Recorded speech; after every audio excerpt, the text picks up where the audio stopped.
कि मातृभूमि की रक्षा करना तो हमारा कर्तव्य है ही, लेकिन एक दूसरा कर्तव्य भी है जिसके बारे में किसी ने कुछ नहीं कहा। वो ये है कि जहां जहां अत्याचार होगा वहां हम विरोध करेंगे।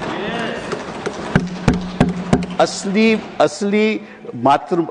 आनंद मठ का मतलब ये है, कोई भी अत्याचारी हो, जो अत्याचारी है वो तो वंदे मातरम की बात नहीं कर सकता। जिसके खिलाफ अत्याचार हो वही वंदे मातरम की बात करेगा। सही है, बात तो यही है ना, ठीक है ना, चाहे वो कहीं भी हो।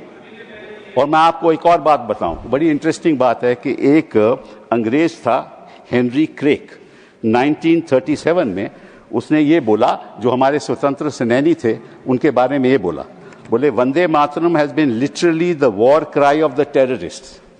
क्या मतलब था कि जो वहां लड़ाई लड़ रहे थे कॉलोनियल पावर के खिलाफ, उनको टेररिस्ट बुलाया गया।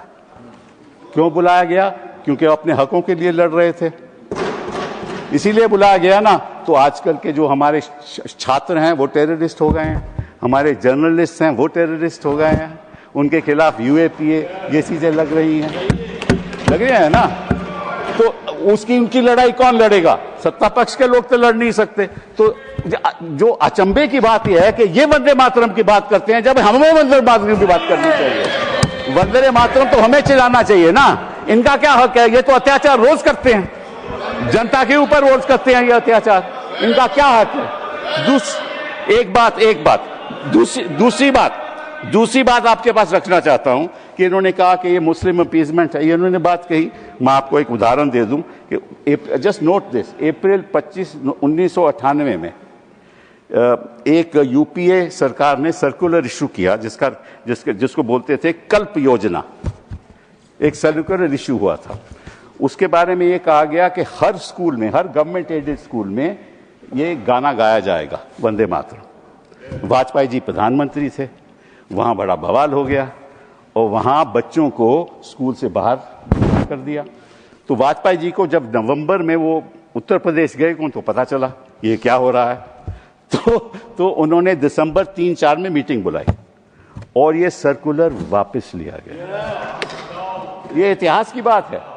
उस समय कोई मुस्लिम अपीजमेंट नहीं थी। वाजपेयी जी ने समझा कि हम विवाद की राजनीति नहीं करना चाहते।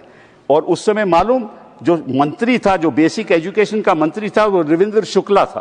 तो मैं आपको उसका नाम भी दे देते हूं कि इसका क्या मतलब है। इसका मतलब ये है कि जो वंदे मातरम है ये मातृभूमि की रक्षा के लिए भी है, लेकिन अत्याचार के खिलाफ ये हमारा हक भी है, हमारा मानव अधिकार है कि जहां जहां अत्याचार होगा हम उसके प्रति प्रोटेस्ट करेंगे। 2 मिनट नहीं, अब सभी के साथ एक सा है। और अब मैं सोचता हूँ कि आपको बहुत सारे लोग सुनना चाहते हैं। आप एक विद्वान मुझे बात करनी, लेकिन आप कम समय आते हैं इसलिए कम लोग सुनते हैं। धन्यवाद। Allow me sir,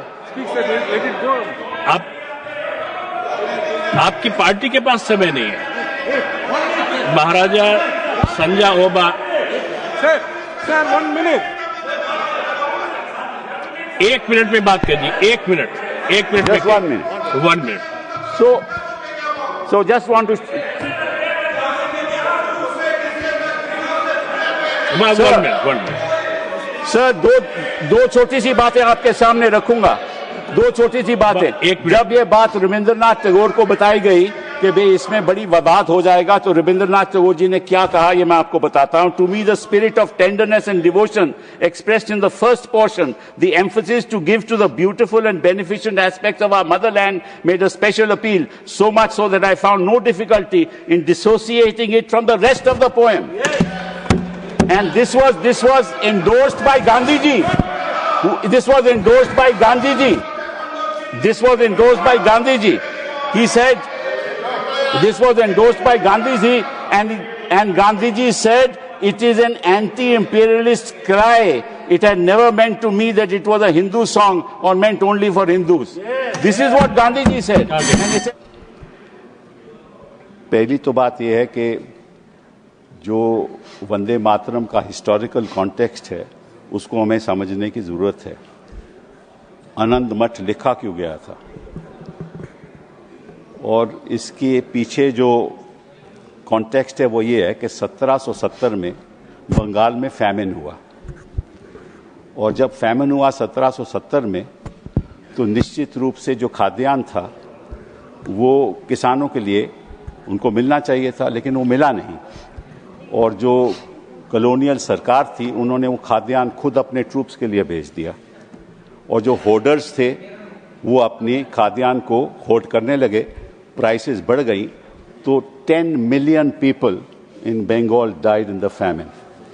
That is the context in which Anand Math was written.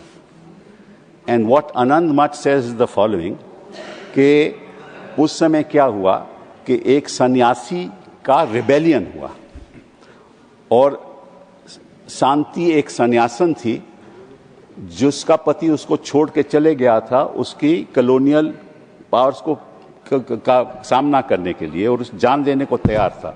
तो शांति एक औरत थी जिसने अपने भेष बदला, और एक आदमी के पुरुष का भेष लेकर वो अपने हस्बैंड को ढूंढने गई। वहां जब उसको मिला तो हस्बैंड तो छोड़ के चले गया था, उन्होंने क्या, अब तो हम मिल गए हैं, चल इकट्ठा लड़ाई लड़ते हैं। और इकट्ठा लड़ाई किसके लड़ते हैं? जो अत्याचार करता है। तो उन्होंने दोनों ने अपनी जान दे दी। ये आनंद मठ की कहानी है। ये किसी को आज सदन में किसी ने रखी नहीं। इसके पीछे भेद क्या है कि मातृभूमि की रक्षा करना तो हमारा कर्तव्य है ही, लेकिन एक दूसरा कर्तव्य भी है जिसके बारे में किसी ने कुछ नहीं कहा। वो ये है कि जहां जहां अत्याचार होगा वहां हम विरोध करेंगे। असली आनंद मठ का मतलब ये है, कोई भी अत्याचारी हो, जो अत्याचारी है वो तो वंदे मातरम की बात नहीं कर सकता। जिसके खिलाफ अत्याचार हो वही वंदे मातरम की बात करेगा। सही है, बात तो यही है ना, ठीक है ना, चाहे वो कहीं भी हो। और मैं आपको एक और बात बताऊं, बड़ी इंटरेस्टिंग बात है कि एक अंग्रेज था हेनरी क्रेक, 1937 में उसने ये बोला, जो हमारे स्वतंत्र सेनानी थे उनके बारे में ये बोला, बोले Vande Mataram has been literally the war cry of the terrorists. क्या मतलब था कि जो वहां लड़ाई लड़ रहे थे कॉलोनियल पावर के खिलाफ, उनको टेररिस्ट बुलाया गया। क्यों बुलाया गया? क्योंकि अपने हकों के लिए लड़ रहे थे, इसीलिए बुलाया गया ना। तो आजकल के जो हमारे छात्र हैं वो टेररिस्ट हो गए हैं, हमारे जर्नलिस्ट हैं वो टेररिस्ट हो गए हैं, उनके खिलाफ यूएपीए ये चीजें लग रही हैं ना। तो उनकी लड़ाई कौन लड़ेगा? सत्ता पक्ष के लोग तो लड़ नहीं सकते। तो जो अचंभे की बात यह है कि ये वंदे मातरम की बात करते हैं जब हमें वंदे मातरम की बात करनी चाहिए। वंदे मातरम तो हमें चिल्लाना चाहिए ना। इनका क्या हक है? ये तो अत्याचार रोज करते हैं, जनता के ऊपर रोज करते हैं ये अत्याचार, इनका क्या हक है? दूसरी बात आपके पास रखना चाहता हूं कि इन्होंने कहा कि ये मुस्लिम अपीजमेंट है, ये इन्होंने बात कही। मैं आपको एक उदाहरण दे दूं कि जस्ट नोट दिस, अप्रैल 25, 1998 में एक यूपीए सरकार ने सर्कुलर इशू किया जिसको बोलते थे कल्प योजना।